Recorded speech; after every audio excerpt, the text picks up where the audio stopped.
Welcome, welcome, welcome. Welcome back to Toxic to Thriving. I'm your host, Lady Shay. I'm Lady Gray. And I'm Lady J. And today our topic is completely different from what we're normally on. So I think it's more so um, we're talking about relationships, being open and honest and seeing where that gets you. Also going to be talking about some, you know, sexual life stuff and being Open with that. open. Too. Yeah. Yes. Open communication is key today. So we'll start it off with Lady J. What do you think about this topic? Okay, so in my opinion, I always feel like sexual history should be more or less open. Not so much how many partners you slept with, but how long has it been since you had an STD test? Um, Even what does that look like, right? So, like, if you've slept with 5 people since your last STD test, have you been sleeping with them protected? Have you been sleeping with them unprotected? Like, all of those things need to be mentioned before Right. you have a sexual encounter with somebody. So you give that person the opportunity to decide what they would like to do, right? You give them a choice in what their sexual health looks like in all ways. I think that that's only fair because we as adults deserve that ability to choose what we want for ourselves. And that shouldn't be taken away from us by you telling us after, right? Right. Right. Agreed. I know, like, in my I've definitely been in encounters where I've had men take condoms off and I didn't know during the act. I've had men not tell me they were having high risk sexual behaviors and exhibiting very high risk sexual behaviors after the fact. Activity. Very high risk until after the fact. And I just think it's not fair. Like, in what world do we enter a contract or anything, a bond with somebody, and not have the opportunity to know what that entails? So why is sex any different? Right. Completely agreed. I feel like as far as, the whole sexual history goes, I feel like why can't people be so upfront with it? Why must we be shamed on or nervous? I wouldn't even say shamed because I mean a lot of people, I'm gonna start there. A lot of people they don't do it as often.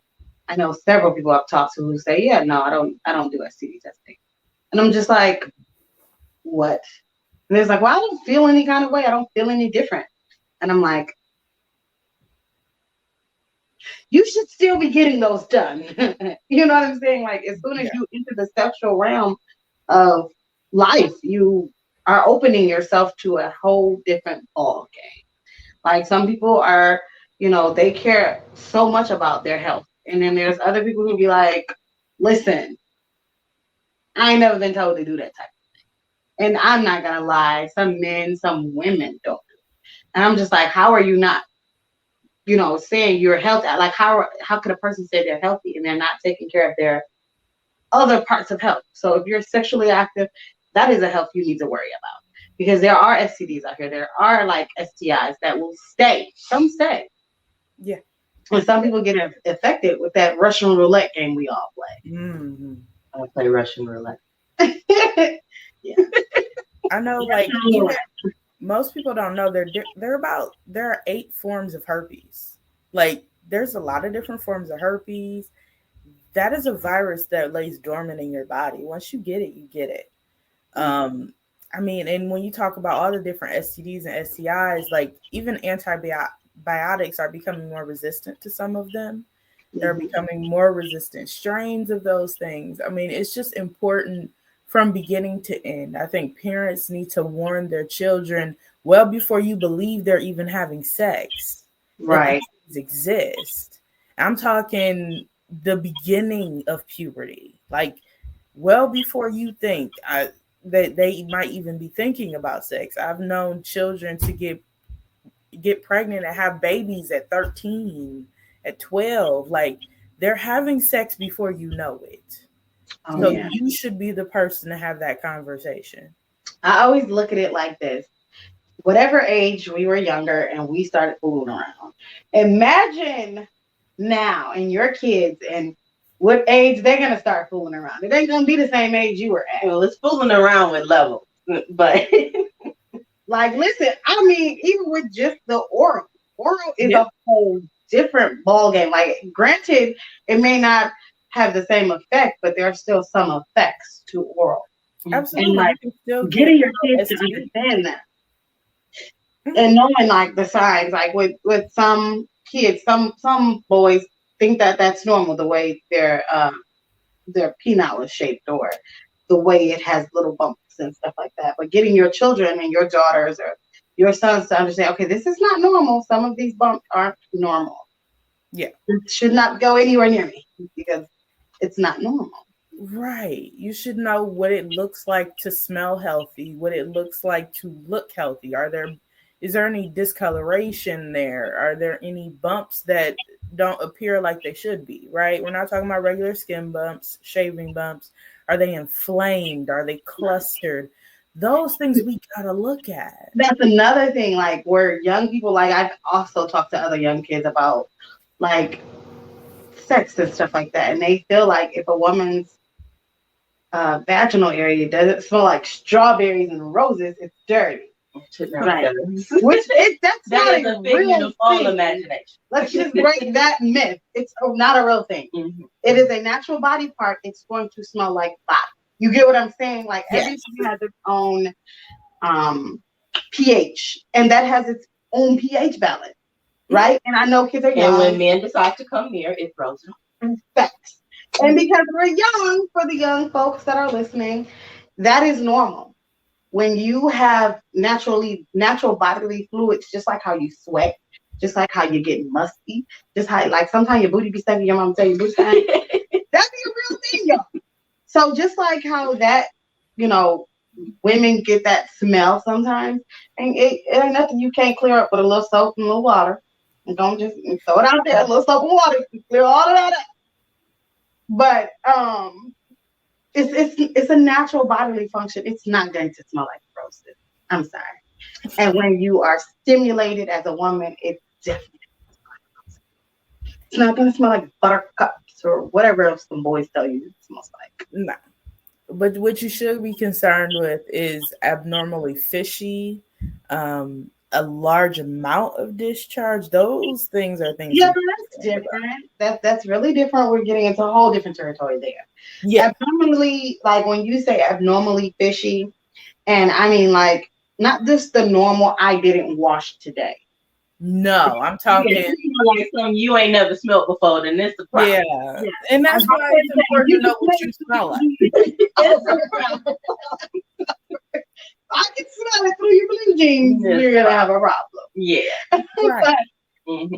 like the normal skin smell, the normal soaps. It doesn't matter what you use. I definitely don't recommend putting soap in No. the vaginal area. I mean, outside, okay. And that's just, depending on how young you are, you should definitely talk to your mom or dad about that type of thing. Now, see, that's what I was about to touch on, because my parent, because my mother was more active than my father was. My mother never taught me about any of that stuff. Like, she didn't sit down with me and have a conversation about that. I just I walked around life and kind of like figured this shit out. Yeah. But that's the generational curse we should break amongst Black folks. And I'm not even going to say just Black folk, because I've seen other people have. Were you told at that age? Like, did your mother sit down with you? It wasn't And my have a mother. conversation? It wasn't my mother. It was more so my uncle, who was just blunt. Really? Yes, he was blunt as F, like AF. He was blunt. He was like, all they want to do is fuck on you. That's all they want to do. And I laughed for the longest time, and he's like, they like you because you got a fat butt and all this, and that's all he would say. You know what I'm saying? But if He was telling the truth. it was the truth, like the truth. Yeah. And it was like, okay, we didn't get that in detail, whole condom, talk, and we didn't get all of that. It was just they just want, Oh, but see, don't let me get started about how I found out about a condom. I was I want to say about 13, and I came home and I told my mom, I said, one of my friends had a condom in school. And she's like, where did you get that from? And I said, they told me what a condom was. And like, it was nothing else from her. It was kind of just like she Oh no. Yeah, like it was no other explanation until I got older and either did the research or actually was in a situation to where something was occurring. Right. It's like the whole STD check thing, I was never told. You're the one who told me that. You're supposed to get checked out every 3 to 6 months. Now, from recent situations, that will definitely be happening. Every 3 to 6 months. Every 3 to 6 months. And if you're single, it should be a lot sooner. I don't believe that. I believe it depends on who you're messing with. Because, well, I ain't even gonna say that. Because like me, I was married for 7 years, and I never not once thought about, well, maybe I need the STD check because he be out here doing whatever the hell he want to do, even though he married. Never thought about it. Should I probably had? Yes. Because every time I found out I was pregnant and went to the doctor, oh, here's BV or something. It was something. Always something. Mm-hmm. So I probably should have. Yeah. But like I said, now because I have wonderful Lady J and Lady Shay, they have definitely made me aware of how much you actually do need to get tested. Yes, that is a real thing, people. Do it. Even if you believe them or not, because men are liars. Yeah, they are liars. They do. They lie. They say they can't feel it. There are plenty of condoms that make them feel it. Trust me. Well, hold on. Let's respect that one. Hold on. There are women that lie too. That's a lie. And it's not even that. I think so more so when we're talking about this thing, I think of like telling my daughter how this works. And in my mind, it's that we need to sit down. We're going to go. I know it's uncomfortable. I think that's what it is for our parents. They're uncomfortable. Well, I just think about it because my daughter is 8. I'm like, eventually we're going to have this puberty talk. And I don't know what to do. I thought about just shipping her to her grandma's house, letting her deal with it because she's dealt with this before. Bring her back when you're done. No. That's how I feel. You want to have that. At least I want to have that open communication. And I do. Like, I feel like I have that openness to her where she has anything, she'll come to me. But when that point hit, it's like the mother. I think if you are so impersonal with your children, they'll be impersonal with you. But I'm impersonal as it is because I don't talk about that stuff anyway. Well, you should with your children as they become of age. It's an uncomfortable situation for me. When I feel like what Lady J said before, when they become of age. So when they're going through that time of puberty, boys go through that time of puberty differently. We all know they go through that time of puberty differently. And we know when they start to stand and knocking on the knob for a long time, being in the bathroom for a long time. What is you in there doing? And I think as women, we're less likely to say anything to the boys because we don't realize the signs. But with the girls, we're like, well, because it's there. We have no choice but to recognize. So at that time, I feel like it's getting on them. I know boys is different. To me, it's getting on them girls. Boys have to get of age, I say 12, 13. Because they really start looking at girls, 11, 12, 13. They really start looking. But the girls, they become of age. And I feel like there's no difference. My age limit is 12. Because I know at 13, 14, 15, as they get older, they're going to want to try things. So my age limit is 12. So my kids at 12 years old, we're going to sit down and we're going to have that talk. I don't care how uncomfortable you are. Well, because my daughter gets 12, you're going to come home. We're going to have that talk. Well, and the part that I wish my mother, my mom was really good at the sex talk. The only thing I wish she would have said, and the part I wish wasn't left out, and I didn't quite understand, was consent. I think that part you gotta add in. Now, see, I understood that. I understood that at any part. Mm-hmm. My mother would always say, every time I leave the house with like a short skirt on or a short dress, don't you come back pregnant. That was the only thing she would tell me. Okay. As long as I didn't come back pregnant, I was good. That's how I felt. Because she didn't tell me nothing else. I had to learn things as I went along. And I think that'd be like a joke to them. No, it wasn't a joke. I'm saying like that. She'd be like, you sick. You ain't going to school. You ain't pregnant. Yeah, that'd be. I mean, when I say that'd be like a joke to them, that'd be like a run-on joke. Like it's not like we need to have that conversation. Where because she never sat down and said, "Okay, you going out too much. Let's sit down and talk." Right, or you sick. What's going on with you? You know what I'm saying? It's not those daily check-ins. Like when I was a child, I wish I would have went to my mother and said, "Okay, now I'm starting to have sex." Like one of my friends had that open relationship with her But mother. see, I don't feel like that. She's like, "I want to have sex, Mom, and I want to do it." And the mom was like, "Okay." The child's responsibility, though. I feel like that's more of the adult's responsibility. No, because you never know when you're you never know when they might get a little boyfriend. They might get a couple little boyfriends, but this about a fifth boyfriend. They ready to explore. This boyfriend. But my boyfriend number 2, you've explained everything. So all we need to do is reiterate. Right, but they explain it. You realize how much children don't listen. You know this, right? Yes. They do not listen. You have to say reiterate 80 million freaking times. That's why I said we reiterate every boyfriend. We reiterate the things that can happen. But it's again with the consent thing. I'm gonna touch on both things. The consent thing is realizing that at any moment you are allowed to say no, and they're supposed to stop. Yes, that goes both ways because women are pushy nowadays. Fact. That goes both ways. Any moment you feel uncomfortable, anyway you feel uncomfortable or slighted, I'm good. You go.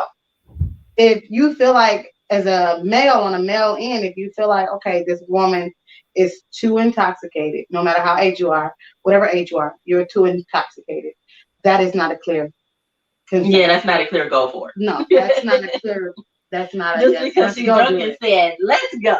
Yeah, no, she has. Because in the morning she might have not meant that. She been like, "Take me to the bathroom." Let's go to the bathroom. Right. Let's not do that. So it's a difference in consent. I think that we also need to talk about and address with our children. And then there is a difference in when we say, "Okay, I'm ready to do this. I want." At least for me, I would want my kids to have, "Hey, Mom, I am really interested." Or Johnny is like what we say, Johnny is pushing me. I don't really know what to do. I don't know. And that's what I was about to touch on with the consent too, because it has to be a level of respect on both ends. Mm-hmm. Because somebody may say no, but if you don't respect them enough to respect their answer, then it's like it's obsolete. It's like when we were kids. I don't know. He has to have enough respect for you too to not go right. There. And it's also knowing that there's manipulation with it. Mm-hmm. I know, especially when I was younger, it was more so like, well, if you love me, you would. You know what I'm saying? And see, back then I never cared about that. And if you love me, you'll leave me alone. Yeah, if you love me, you leave me alone. But that was one of the peer pressures I've gotten. You know, and it was still no. But if you love me, then you would. I'm no. And that's where we step into the. I don't even love you because I'm so young. I don't know what love is. Yeah, and that's where we step into the land of coercion for sure. I think that what does yes really mean, right? What does yes mean? What does no mean? And understanding all facets of what yes means. That means the person should be of sound mind. They should be of clear conscience. That means the person should say yes the entire time to everything you're doing, whether that means condom on, condom off. That person should be able to respond yes or no. And fully aware. And fully aware of the situation. Absolutely. So that they can assess the risk for their life. I think that's the point of open communication. That's the point of knowing what yes means. You have to be open with that. And the other part of openness is we get adults, you know, I mean, maybe not children because they don't have as many bodies, but as adults, when we are right, we done cruised a couple and we done did something. We done been through a little bit of life. Right. We didn't encourage some strange things. Yeah. So when you're entering that bedroom realm or sex realm with someone, I feel like it's very important, very crucial to let a person know I have had sex with this many people. Mm. I can't give you a number, but I'm gonna give you a roundabout. This many people. Or like Lady J asked, when was the last time? Right. Because before you enter her realm, she needs a testing hand. Well, that's how I feel too. If I'm going to sleep, I know I did this with my husband. I was like, hey, listen, I'm not sleeping with you till you get tested. And that's point blank period. So we went and got tested. And I bring my paperwork, he brought his paperwork. I'm like, okay, damn, baby, we good. You know what I'm saying? And for me, it was like a trying time. So I'm like, I'm a person who, at that time, I'm like, okay, I'm on birth control. I'm gonna show you that too. So you know, hey, look, ain't no games over here. I ain't finna fool with you. And I don't need no paperwork. Don't bring me nothing in paper. Don't bring me nothing in hand. Please don't. Please don't bring me nothing in hand. I need it on the website. Wherever you go.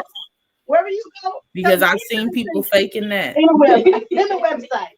No, I've seen people fake it. Really, you really have to get them to log on the website. Yes, I have seen. How do you fake that? So I bull crap you not. One of my friends asked me to screenshot one of my STD tests, and I said, "Okay, why?" And before I even did it, because I'm like, "Okay, I'm ride or die for my friend," and I'm just like, "Nah." No. And she's like, all I just want to do is just take your name out and put my name in. I'm just like, nah. Because the paper is white. So all she had to do was just, use white letter. And put her own name in. And I'm just like, nah. So was she uncomfortable with going to get tested, or did she fear that something was going to come back? I think a little bit of both, because when she actually decided, she used to be when she decided to go get tested, it was definitely a problem. And see, when I recently got tested, I didn't think there was going to be no problem. And y'all know that. Like, I'm like, ain't nothing wrong over here. It's just the damn birth control. What's wrong with birth control? And Lord and behold, it was nothing. It was nothing. It was a problem.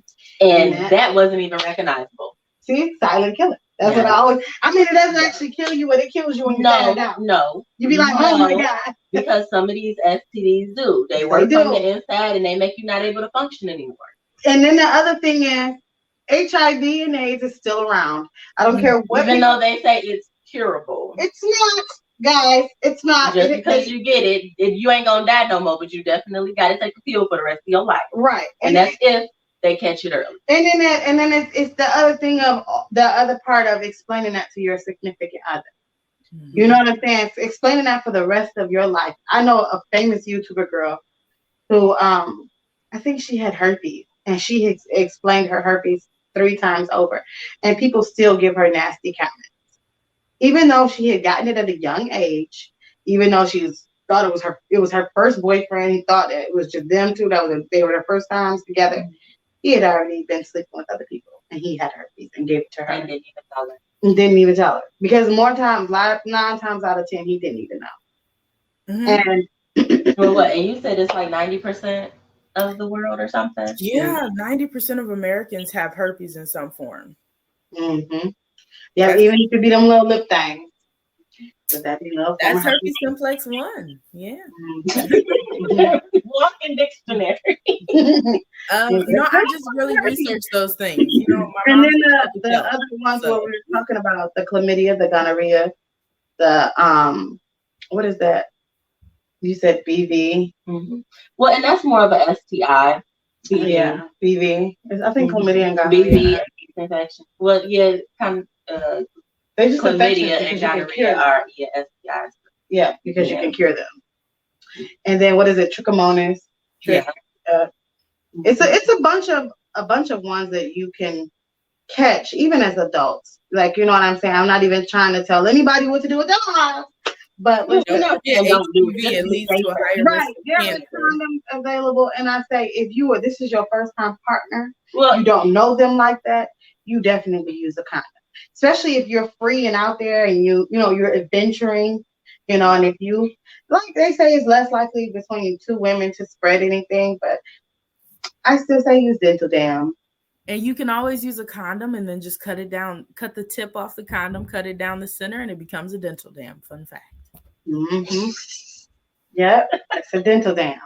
Might not be the most beautiful tasting dental dam, but it'll still do the same work. And it's just putting it out there, like knowing yourself and then knowing the people that you mess with. And I'm not saying that you're gonna 100% know them, because all of these websites promote nothing but sexual encounters for you and making it easier for them. And they think that rape doesn't exist, but it does. It still exists. It's still a real thing. And a lot of young women, little girls, even to some older women, get taken advantage of every day. get pushed to a corner or a point to where they saying yes and they really mean no. Some people saying no and then they really mean yes. It's just a lot of confusing parts to that. But also having that clarity, okay, me and her have talked about this type of thing, especially for young people. Me and her have talked about it. She keeps saying yes. At that moment, even though she told you yes yesterday, you ask her again before you start. And every step of the way, is it okay if I kiss you? Is it okay? And I know it sounds corny. I know we older now and it sounds a little corny if I ask her, okay. But if it was my daughter, I want that man to be as patient and yes as possible. Don't just jump in on her. yes She You said don't yes. have to say, is it okay? You can say, do you want this? Do you like this? It can be Are you okay with it? Do you Yeah. like it? Do you want this? Yeah, Like, you're okay. That's And at open, any point they say yes I'm or not no. okay, then you just stop. Right. And then well, and then there comes in that good communication. yeah. And not as women or men, boys too. They get taken advantage of too. They do. Yeah. Letting them know like I don't want this anymore. I don't want to do this anymore. And be firm on that. Be really, really firm. And even though honesty hurts people's feelings sometimes. Oh, it do. Yeah, it's just better off to be honest. Because down the road, if you find out, it'll hurt worse when you find out that they was lying than just being honest about whatever situation it is. Right. Especially if you're sleeping around with other people. Make sure that your people know you're sleeping around. That is only fair to all of them. Because like Lady J said, let you be the one to make the decision about your sexual. Right. And high risk activity is not fun, guys. No. High risk activity is not fun, nor is it recommended. What is high risk activity? High risk activity, sleeping with a lot of people or pros. High risk activity to me is people who sleep with multiple people at the same time, unprotected. People who sleep with people who are sleeping with a lot of people at one time and you cannot tell whether or not they're being protected. That to me is high risk activity. When you sleep with multiple partners at the same time of multiple genders, not to say people in the LGBT community are high risk. I'm saying when you sleep with a bunch of different people in one setting, that's a problem because now you're swapping fluids with everybody in one setting. And that's where most of it comes from. Think about it like this. This is what I'm especially if you're unprotected and no STD testing. That's a problem. Right. It's gonna sound scary though. Like, okay, so I'm gonna tell my kids this. At the end of the day, whoever you sleep with, think of it as you're sleeping with whoever they slept with too. And then whoever they slept with and whoever they slept with. Because at the end of the day, we're all just carriers. So I pack on a bunch of germs to that person, you get their germs, and you're carrying everybody's germs. Their germs and yours. What I would never forget was I was probably 17. I was watching a movie on Lifetime.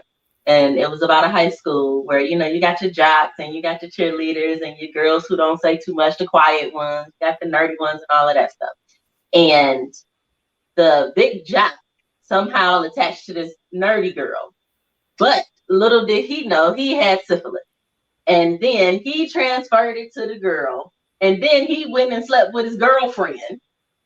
And then wound up whole school had it because of them two. So it travels quickly, whether you believe it or not. Wildfire. Yeah, it's wildfire. And even if you have sex, well, you have protected sex for the vaginal part or the anal portion. That oral is still important, guys. Yes. It's still important. It is still called sex. Yes. Yes. It's just because it's called oral, it's still oral. Yeah, it doesn't mean that it's not sex. Yeah. Because you can get things from oral sex too. Yes, you still can get things from oral sex. And it's often, I think within the high school community, it happens quite often. The oral sex, because you may not be able to do the other type of sex, but the oral sex, people do often. I've seen it from my high school. And they may be more comfortable with that. Yes. Than actual intercourse. Yes. And you might just have more leeway with oral sex than the entire shebang. So that's one thing. And then the other part I was going to touch on is the fact of if you're a young person viewing this, knowing that it's okay to talk to somebody. It may not be your parents, because some parents aren't open. And that too, I had somebody else that I would be able to talk to, because even though me and my mom, we were close, we're even closer now to where I can talk to her about those things.